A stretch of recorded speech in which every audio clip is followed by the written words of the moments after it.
A recent investigation looked at the impact of logging intensities and fire ecology on Antechinus abundance in Helidon Hills.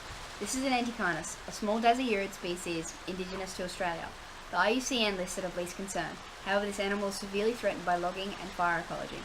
Depending on the species, the Antechinus occupies a large habitat ranging from dry arid shrubland and sclerophyll forest to coastal woodlands and dense shrubbery. These animals also enjoy semal parity, where the male dies after the reproductive season. As a result, previous studies have been limited in their accuracy to determine population abundance. Located within the Helidon Hills, there are 6 properties under investigation: Helidon, Burkett, Valmar, Ergon East, West and North.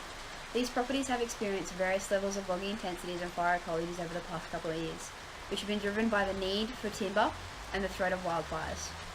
However, very little has been documented on the effects of logging intensity and fire frequency on the Antechinus population abundance throughout these properties. As of 2008, the number of bushfires per week has increased by 40%, while logging has increased by 4.1% since 2012. The aim of this investigation is to determine the effect of logging intensity and fire ecology on the abundance of Antechinus species between the Helidon Hill properties. These are the 3 residential properties, and these are the 3 properties a little bit further north owned by Ergon. The study was conducted in August 2017 over a 6-day period. The 6 properties each contained 80 Elliott traps, which were organised into 8 transacts of 10 traps each.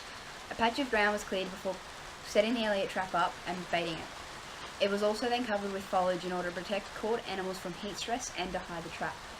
The Elliott transacts were randomly placed but evenly distributed across each property.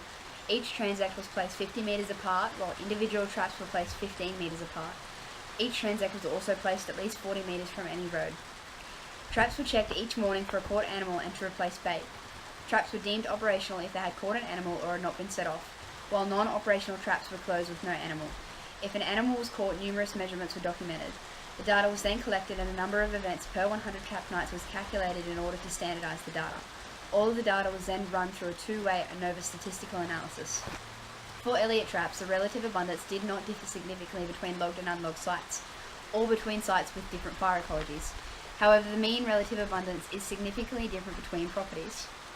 The Antechinus was recorded in 4 of the 6 properties by Elliott traps, with a total of 19 events over the 6-day trapping period in August.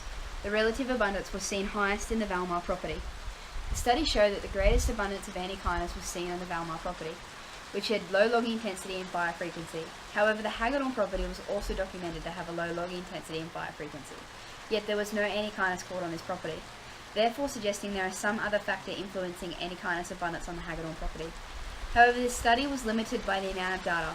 In order to appropriately manage this population, further research is needed to determine what influences their abundance.